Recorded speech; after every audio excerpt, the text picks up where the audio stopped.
Setiap hari, monster ini harus mengonsumsi ratusan ton pasir agar bisa berubah wujud menjadi manusia. Setelah berubah, lalu ia menyamar sebagai pengemis untuk mencari mangsa. Tak lama kemudian, seorang lelaki tua yang lewat menaruh simpati kepadanya. Pakaianmu tipis sekali, tidak kedinginan. Sini, minum air hangat dulu. Melihat lelaki tua itu sudah lengah, monster itu mendekat, bersiap untuk menyerang. Namun, lelaki tua itu sudah tahu niat jahat monster itu. Tepat saat monster itu berada di belakangnya, lelaki tua itu mencabut dua belati dari balik jubahnya dan menusukkannya ke tubuh monster itu. Nah, aku seorang penjual. Ya, aku tidak bisa membunuh, tapi kau menyuruhku untuk melakukannya. Aku mengikutinya, gumam lelaki tua itu. Setelah memastikan lawannya tak bernyawa, lelaki tua itu membungkuk untuk mencari barang berharga. Ia terkejut saat menemukan dua batang emas batangan besar. Namun, ketika ia bersemangat dan hendak pergi, monster itu tiba-tiba mencengkeramnya. Sebelum lelaki tua itu sempat bereaksi, monster itu duduk di atasnya dan membunuhnya. Kemudian, monster itu mengenakan pakaian lelaki tua itu, mengambil barang bawaannya, dan pergi ke desa untuk berdagang. Setiap penduduk desa yang datang untuk berbelanja, tanpa terkecuali, menjadi santapannya. Tepat saat monster itu mengincar seorang gadis, dia tiba-tiba terdiam kaku karena pemandangan yang ada di depannya. Dengan ekspresi ketakutan, seorang gadis bersembunyi di dalam gentong air. Tak lama kemudian, seekor monster datang mengejarnya. Ketika monster besar itu hampir menyerang gadis itu, seekor kalajengking tiba-tiba merayap naik. Kalajengking itu dengan cepat melompat ke tubuhnya dan mulai menggerogotinya. Gadis itu selamat karena monster yang ketakutan itu segera melarikan diri. Apa sebenarnya yang sedang terjadi? Sebuah tim peneliti tiba di gurun ini beberapa hari sebelumnya. Mereka tidak sengaja menemukan beberapa mayat saat menggali pasir. Dengan melihat luka di permukaan mayat, dapat disimpulkan bahwa mayat-mayat ini tidak dirusak oleh manusia. Kemungkinan besar itu ulah dari manusia pasir yang mereka cari selama bertahun-tahun ini. Mereka segera pergi ke desa terdekat untuk mengetahui apa yang sebenarnya terjadi. Namun, saat memasuki desa, mereka menyadari bahwa desa itu tampaknya telah lama ditinggalkan. Tidak ada satupun penduduk desa yang terlihat. Saat tim terus berjalan, penduduk desa yang bersembunyi tiba-tiba melakukan serangan mendadak. Untungnya, tim merespons dengan cepat. Setelah beberapa kali baku hantam, mereka berhasil menemukan penduduk desa yang bersembunyi. Dari mulut penduduk, mereka mengetahui bahwa ada banyak monster yang terbuat dari pasir bersembunyi di sekitar desa. Monster-monster ini tidak hanya memiliki indera penciuman yang tajam, tetapi juga dapat berubah wujud menjadi manusia dan menyusup ke desa. Banyak pembunuhan telah terjadi di desa, jadi penduduk desa sangat waspada dan harus memeriksa setiap orang yang memasuki desa. Setelah menyadari bahwa semua ini adalah ulah monster, mereka segera memikirkan cara untuk mengatasinya.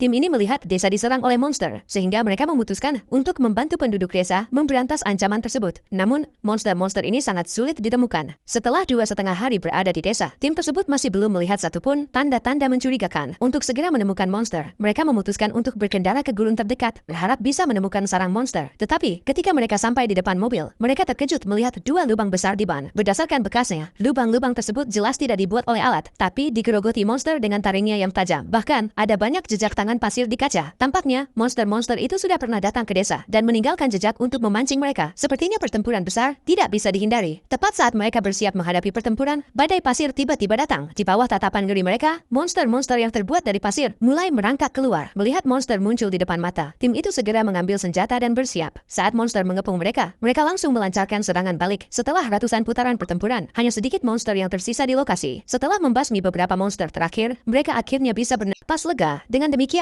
krisis berhasil diatasi, dan desa kembali damai seperti sedia kala.